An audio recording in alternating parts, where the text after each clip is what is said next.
Sia è diretto a Roma Ostiense, delle ore 6:37 è in arrivo al binario 6.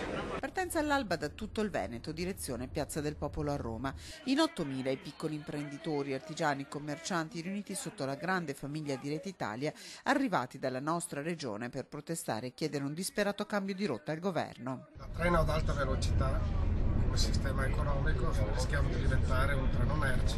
Questo è il rischio di questo periodo.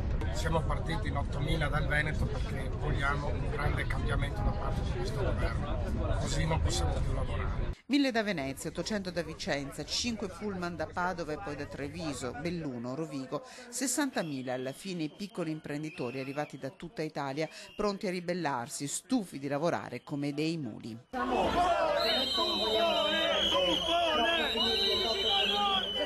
Orecchie d'asino per i commercianti veneziani, caschetto e pettorine per i padovani. Direzione Matteo Renzi, parte dalle piccole e medie imprese un ultimatum. Se non lo farà, credo che ci saranno alcuni provvedimenti da parte nostra.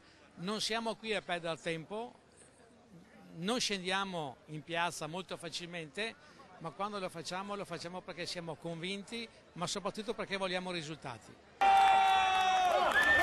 Noi ci siamo!